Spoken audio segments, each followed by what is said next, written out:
जय हिंद दोस्तों, आप सभी को जेएमएस कोचिंग सेंटर पर हार्दिक चंदन वंदन और अभिनंदन। साथ ही आप तमाम झारखंड के विभिन्न एग्जाम्स की तैयारी कर रहे विद्यार्थियों को झारखंडी जोहार।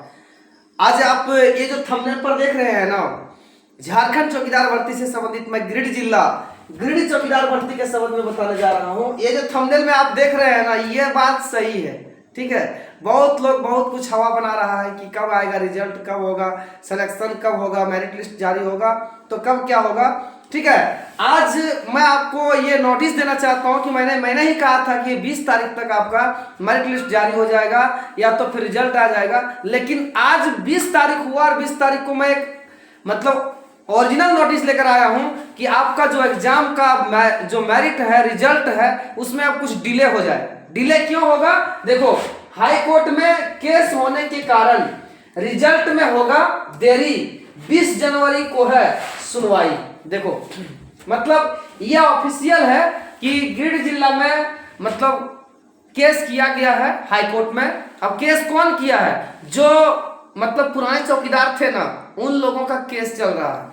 और वही केस के कारण जो है ना, इस भर्ती प्रक्रिया में जो अभी रिजल्ट नहीं दे रहा है, रिजल्ट नहीं देने का कारण वही है कि आपका उन जो पिछले जो चौकीदार हैं, उन चौकीदारों के केस के कारण ही आपका रिजल्ट में देरी हो रहा है, ठीक है। मैं आपको पूरा डिटेल्स दिखाता हूं। इसका सूचना आपका पेपर में भी दे दिया गया है। उसमें पेपर कटिंग को पहले दिखा लेता हूं, उसके बाद मैं आपको पूरा न्यूज देता हूं।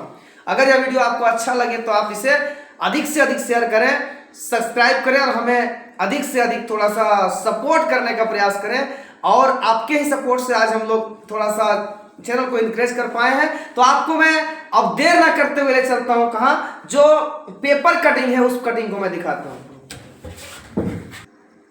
तो ये है आपका, देखो, भास्कर न्यूज गिरिडीह, ठीक है। क्या दिया गया है? सेवा मुक्त चौकीदारों ने की बहाली प्रक्रिया पर रोक लगाने की मांग, ठीक है। सेवा मुक्त चौकीदार जो है, जो चौकीदार सेवा मुक्त चौकीदार हैं, उन चौकीदारों ने जो गिरिडीह जिले में भर्ती प्रक्रिया, चौकीदार भर्ती की प्रक्रिया जो चल रही है, उस पर रोक लगाने की मांग की है। क्यों मांग की है? सो देखो, 2016 में सेवा मुक्त हुए चौकीदारों के जिस जिले में डीसी को पत्र लिखकर वर्तमान में चल रहे चौकीदार नियुक्ति की प्रक्रिया पर रोक लगाने की मांग की है। देखो, 2016 में जो सेवा मुक्त हुए थे चौकीदार, ठीक है, उन चौकीदारों ने डीसी को पत्र दिया, गिरिडीह डीसी को पत्र दिया और बोला क्या कि जो चौकीदार बहाली की प्रक्रिया चल रही है ना, उसे आप रोक लगा दें, ठीक है। क्यों रोक लगा दें? सेवा मुक्त चौकीदारों ने कहा कि उन्हें सेवा मुक्त किए जाने के बाद हाईकोर्ट में याचिका दायर की, जहां से मामला सुप्रीम कोर्ट में चल गया। अभी सुप्रीम कोर्ट में उनका मामला चल रहा है। ऐसे में सुप्रीम कोर्ट से आने वाले पूर्ण निर्णय तक चौकीदार बहाली की प्रक्रिया को रद्द करना चाहिए। देखो, कहता है कि ये जो सेवा मुक्त चौकीदार थे, ठीक है, कहा जाता है कितना जानता है? कुल मिलाकर 59 है, समझना, ठीक है। कुल मिलाकर 59 चौकीदार जो है ना, वह सेवा मुक्त चौकीदार है और उनके बदले में वो कह रहा है कि हमारे बेटे को नौकरी दो। तो उन लोगों ने 2016 में ही रिटायर किया। रिटायर करने के बाद अपने बेटे को नौकरी मांग रहा है। और उनका कहना यह है कि जो है सो अगर नौकरी नहीं दीजिएगा तो वो लोग चल गया कोर्ट। 2016 में कोर्ट चल गया, वो लोग चल गया हाई कोर्ट, और हाई कोर्ट से फिर चला गया कहां? Supreme court. हाई कोर्ट में मामला नहीं माना गया, तब चला गया सुप्रीम कोर्ट। और सुप्रीम कोर्ट में ये मामला अभी चल रहा है कि आप जो सेवा मुक्त चौकीदार हैं, उन चौकीदार के बाल बच्चों को नौकरी दे दें। जो 59 को है, बीट खाली है, और 59 बीट में जो सेवा मुक्त चौकीदार हैं, उनके बाल बच्चों को वो नौकरी मांग रहा है। इसके लिए जो है ना, उन्होंने डीसी सर को आवेदन दिया कि जब तक इसका सुप्रीम कोर्ट से कोई किसी प्रकार का नोटिस या तो फिर इसका फैसला नहीं आ जाता है, तब तक आप इस भर्ती प्रक्रिया को रोक लगा दें और नहीं तो रद्द कर दें। क्यों? अगर मान लो भर्ती प्रक्रिया का अभी रिजल्ट दे दिया, रिजल्ट देने के बाद 59 जो चौकीदार हैं, 59 जो चौकीदार पोस्ट पर, जैसे कि सेवा मुक्त चौकीदार के जो बेटे हैं उनको अगर 59 पोस्ट पर अगर बहाली करना होगा, अगर मान लो सुप्रीम कोर्ट से रिजल्ट आ गया, फैसला आ गया कि नहीं, जो सेवा मुक्त चौकीदार है उनके बच्चों को नौकरी मिलना चाहिए, और अभी अगर मान लो डीसी सर आपको दे देता है रिजल्ट, और रिजल्ट दे देगा तो सबका देगा, 59 बीट का देगा जहां पर सेवा मुक्त चौकीदार है, और वहां अगर मान लो बहाली करा दिया, और बहाली कराने के बाद अगर मान लो वहां पर नियुक्त हो गया, और नियुक्ति होने के बाद तब तक सुप्रीम कोर्ट का आदेश आ जाए नहीं 59 चौकीदार के बच्चों को भी नौकरी दिया जाए, तब उस 59 बीट वाले को क्या करेगा, जिनका सिलेक्शन कर दिया गया है उसको क्या करेगा? यही सोच कर डीसी सर जो है ना अभी जो है वो रिजल्ट को रोक दिए हैं कि जब तक सुप्रीम कोर्ट का फैसला नहीं आ जाता है तब तक हम क्या करेंगे, ये रिजल्ट नहीं देंगे, और तब तक हम जो सो कुछ करने वाले नहीं है। अगर वो 59 जो चौकीदार है उनके बच्चों को अगर नौकरी लगती है तो आने वाले समय में हो सकता है यहाँ पर कुछ जो जितने पोस्ट है ना अभी उन पोस्टों में आप तो बढ़ोतरी किया जा सकता है, और बढ़ोतरी अगर नहीं हुआ तो उतना ही पोस्ट में उन 59 बच्चों को भी नौकरी देना पड़ेगा, और इधर जो दौड़ निकाला है उनको भी तब मेरिट में छाटेगा। ठीक है, यहाँ खेला होगा थोड़ा। ठीक है, अब देखो थोड़ा सा और क्या कहा गया है, इसे मैं पूरा पढ़ के बता देता हूं। हाँ देखो, रद्द करना चाहिए। हाँ, अगर नए चौकीदारों की बहाली हो जाएगी तो सेवा मुक्त हुए चौकीदारों को परेशानी का सामना करना पड़ेगा, लिहाजा उन लोगों को जिनसे को मिलने तक जिला प्रशासन को इंतजार करना चाहिए।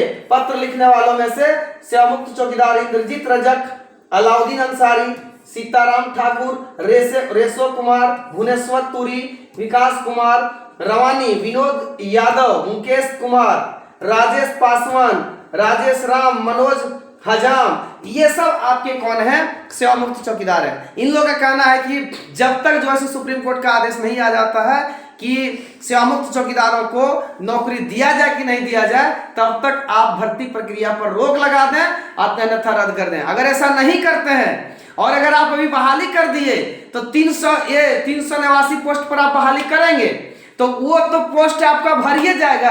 अब 59 को जो अगर मान लो सुप्रीम कोर्ट का आदेश आ गया कि 59 को नौकरी दो, तो डीसी सर अपना घर से नौकरी नहीं देंगे, इसलिए क्या किए हैं, वो अभी भर्ती प्रक्रिया में रोक लगा दिए हैं, और क्या बोले कि जब तक सुप्रीम कोर्ट का आदेश नहीं आता है तब तक इस भर्ती प्रक्रिया पर रोक होगा। ठीक है, अब मैं आपको यह बता देना चाहता हूं कि यहां पर जो है ना सुप्रीम कोर्ट का जो डेट दिया गया वो 20 जनवरी दिया गया है, 20/1/2025। ये 20/1/2025 को सुप्रीम कोर्ट में गिरिडीह चौकीदार भर्ती से लेकर सेवामुक्त चौकीदारों के प्रति जो केस किया गया है उस केस का सुनवाई 20/1/2025 को होगा, और इस दिन जो है सो पता चलेगा कि आखिर क्या होगा। अगला डेट पड़ेगा कि वही डेट में फैसला होगा। तब तक के लिए अभी जो है ना जितने भी प्रकार का गिरिडीह में जो प्रोसेस है भर्ती प्रक्रिया उन सभी पर रोक लग गई है। अभी आगे प्रक्रिया कुछ नहीं होगी। ठीक है, तो अगर बीच बीच में कुछ और नोटिस आता है तो मैं उसके बारे में आपको YouTube के माध्यम से बता दूंगा।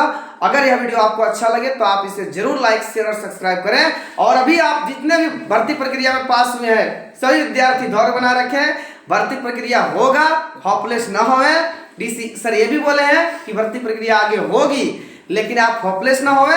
आने वाले समय में आपका थोड़ा देर है लेकिन अंधेर नहीं है।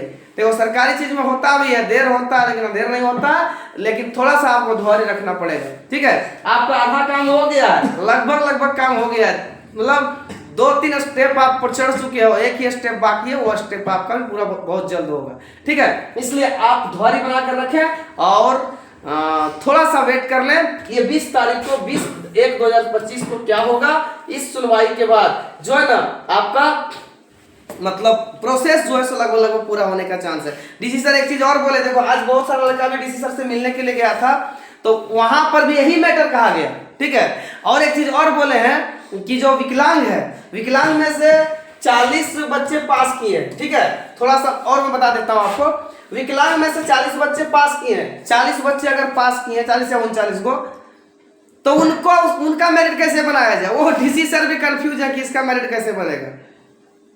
अब मेरिट जब बनेगा किस आधार पर बनेगा वो मतलब कंफ्यूज है।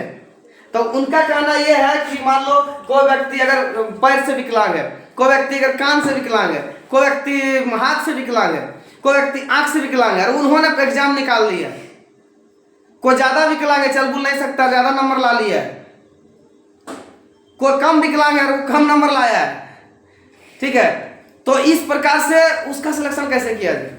डीसी सर बोले हैं कि हमने जो है ना आवेदन लिखा है, गृह मंत्रालय को आवेदन लिखा है, उधर से जवाब नहीं आया है, जब तक जवाब नहीं आता है तब तक आपका भर्ती प्रक्रिया रुका रहेगा, ठीक है। तो दो कारणों से आपका जो है ना भर्ती प्रक्रिया भी रुका हुआ है, एक ये सुप्रीम कोर्ट में जो केस चल रहा है इसके माध्यम से, और दूसरा विकलांग वाला जो मैटर है ना, इस मैटर को लेकर जब तक इसका फैसला नहीं होता तब तक आपका भर्ती प्रक्रिया पर रोक लगेगा। क्योंकि बहुत सारे स्टूडेंट अभी कॉल करके हमें ये पूछ रहे हैं सर कब आएगा मेरिट, कब आएगा रिजल्ट, कब देगा सिलेक्शन और कब होगा मेरा ज्वाइनिंग। तो हमने साफ इनकार कर दिया कि अभी एक वीडियो बना देते हैं, आप उसे देख लेना, ठीक है। तो ये आप समझ लो, ये यही मैटर है और यही अभी चल रहा है। भर्ती प्रक्रिया में थोड़ा सा लेट होना अब तय हो गया है, ठीक है। आगे जो नोटिस आती है मैं यूट्यूब के माध्यम से आपको पुनः दे दूंगा, आप उसे देख लेना। धन्यवाद।